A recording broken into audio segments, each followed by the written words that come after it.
Good morning, everyone. Good morning. Today we're talking about Lantana.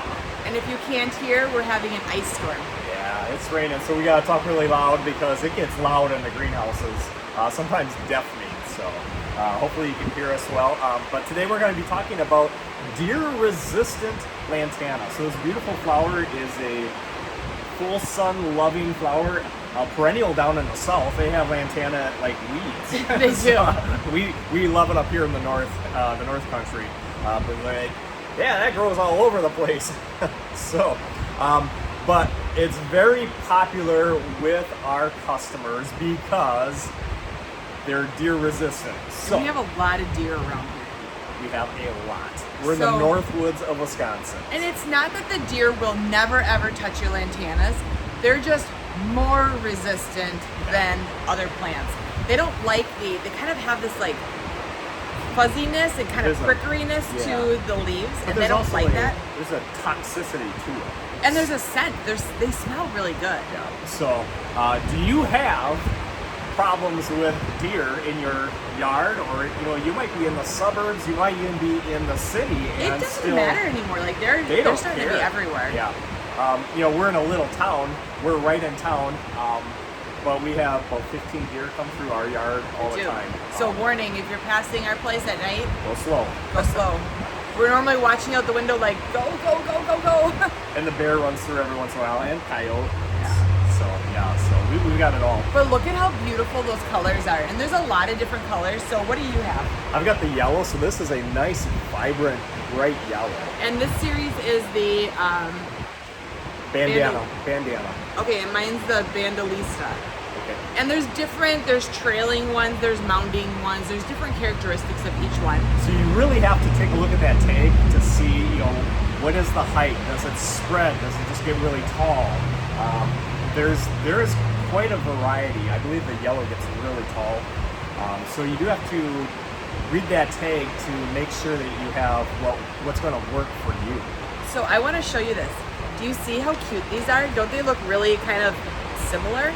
But they're not, because as they develop, here, can you hang on to this one for me? This one here is called the Cherry Sunrise, and as it develops, it turns pink. Do you see that? And then this one is called the Mango, and as it develops, it turns yellow. So it's kind of neat that you get a different. It is, like you're not, a variety if you of buy colors. it like this, you're gonna end up with this. So, as it's showing like those color changes on the tags, know that as it ages, Lantana is one of those that actually literally changes that color. So that's kind of that unique thing about the Lantana is I love that. You get a few different color choices out of one plant. But they look similar like this. Yeah. But look at how different that is as it ages. So let's talk a little bit about the deadheading. So Lantana is definitely one that you need to deadhead, and it's as you said, this is the newer, and you'll figure out what color it is as it ages. You can see that these are starting to fall off, so it's getting more towards the end of its life. It's not ready yet, but that will need to be deadheaded. You can kind of tell by the outer rim, the older flowers will start telling you which ones are the, what's the ending color. So why don't you go ahead and deadhead this one? I know it's pretty, but you're gonna make people cringe on that. So when we deadhead it, we're just gonna snip it off, and you can see it's just crumbling in my hands at this point. Now, if it were to look, it literally crumbled. So it was ready, but you will see. If you get to this point, I would say take this off. It looks almost like a little pineapple. Yeah. So that's a good way to. It'll look like a little pineapple, but you'll be able to see that the little individual flower petals will kind of crumble off. But when it's really ready, it will look like, I'm gonna try to get this. It'll look like a little tiny baby pineapple. So you can nip that right off, right behind the stem, right behind that flower head. Just nip that off, and you'll continue to get the flowers. People are going to ask, do they need to go all the way down to the main stem? No.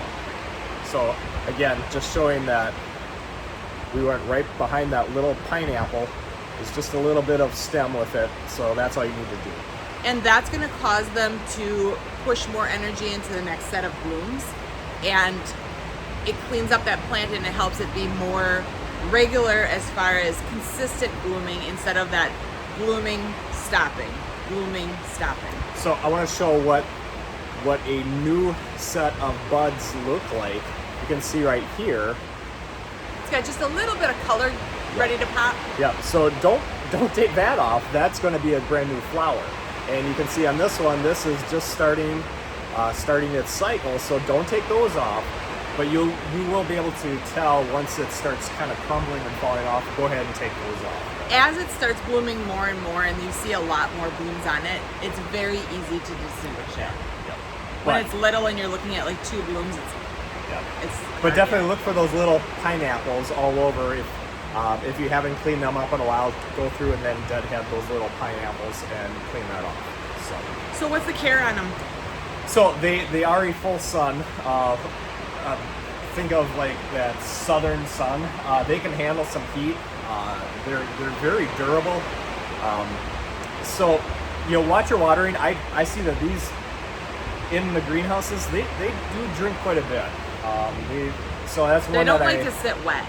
No, they don't want to sit wet. However, they do drink quite a bit. So kind of watch your watering on them. Again, don't overwater. Watch that. They will dry up if they're really dry. So yeah, they'll drink quite a bit. So keeping them sun, they like that full sun. Keeping them well watered and getting them into the full sun, and that's going to be a definition of 6+ hours of that full sunshine. They're a southern plant. They can handle that heat. Think of Florida. They're all over in Florida. Lots of 95 degrees. Our plus Florida full people sun. are probably saying, "Why would you put that in your planter?" Yeah, it's like our equivalent. But they're beautiful. Yeah, our equivalent of the dandelions. Like, really? They make a nice mixed combination planter. So this is a 10-inch hanging basket and has the Lantana in it. Also, there are Calibracoa and some Biddens in there that are just starting. So that's the Lantana. They make a nice basket. And then when you're doing that, you're going to want to, if you want a more upright basket, then you pick the Lantana that has more upright. If you want one that kind of spreads out a little bit more, then pick that type of Lantana. I know we have, I think, 3 different styles, or varieties, but within those varieties, we also have different colors. Okay. So, really check the tags. Is it spreading? Is it mounding? Is it, what's it doing? So they make a very pretty little hanging basket, or a bigger hanging basket. We've got 12-inch. We didn't grab any, but we do have some 12-inch hanging baskets with that in it. They turn out very nice. So, fertilize about once a week with the Beat Your Neighbor fertilizer. That keeps them that energy and the nutrients in that plant to flower. We want them flowering and going through that cycle and showing their very pretty flowers. They're off. so pretty. So about once a week with the Beat Your And Neighbor it does fertilizer. have like that citrusy, lemony type smell. A lot of them have that smell. So when you're deadheading them, I like that smell. Yeah. A lot of people are going to ask, when you fertilize, does it matter if you get it on the leaves? No. No. We get that all the time, so I wanted to address that because that's... Yeah, you don't have to be that careful. The Lantana for sure doesn't show it. There are some leaves that will show maybe more of that, like the calcium if you have harder water.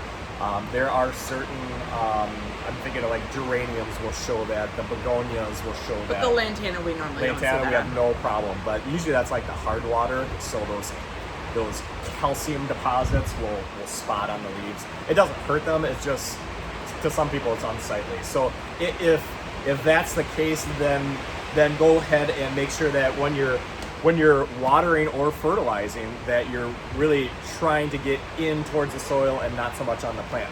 But specifically, doesn't matter if you get fertilizer on the leaves. No, it does not. So, speaking of Beat Your Neighbor fertilizer, we do want to highlight 2 of our retailers. So We've been trying to do one from Wisconsin and one, like, not have them near each other. yeah, So our Wisconsin one yep, would be the Green Handel greenhouses in Appleton, Wisconsin. yes. So down the road, about an hour and a half from us. So that's Green Handel Greenhouses in Appleton, Wisconsin, and then we have one in Montana. Yay! So Countryside Greenhouses in Twin Bridges, Montana. They are also carrying our Beat Your Neighbor fertilizer at their greenhouses. So, hey, so lots of retailers. There was a bunch of inquiries last night. Samantha and I went and took care of some errands in Green Bay yesterday. And when I came home, it was, I don't know, maybe 9 o'clock at night. You worked for probably an hour. And I sat down and I'm like, I gotta address all these emails. So Yep. if you were one of them that asked questions yesterday, at about 10 o'clock last night, you should have gotten your email. Yep. So Amy was getting those set up into our retailer index on the computer, so that those retailers. So we'll have more and more retailers. It's basically every single day we're adding on new So retailers. if you're wondering where the retailer locator map is, if you go on the beatyourneighbor.com and you go down, it'll have a big button. I think it's a big blue button that says retailer locator. Yep. And you can press on that and you can see if there's a retailer anywhere near you. If there is, please go visit them. Say hello, get a jar of fertilizer and support them.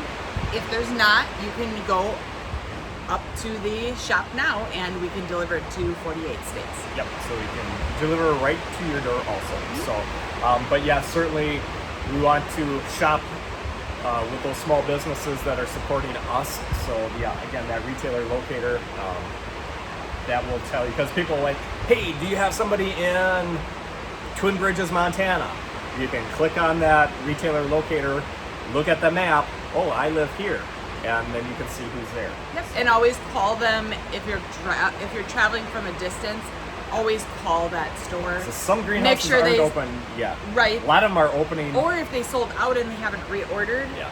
Yep. then you would want to know that first. Yeah. I always say use the phone as your legs first.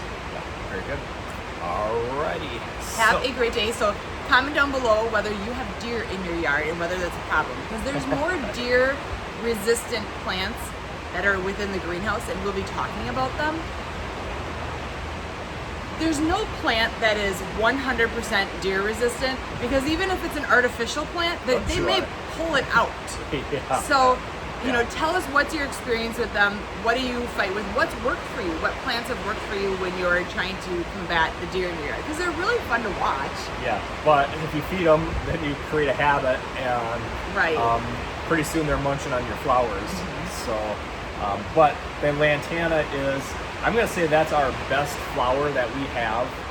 That's the most popular one for our customers. So there's lots of other flowers and plants that are deer resistant, but the Lantana, I think, is the best one. Yeah, and it's got such pretty blooms. Yeah, it is. So make sure to check those out. All right, thanks for watching. Bye. Bye-bye.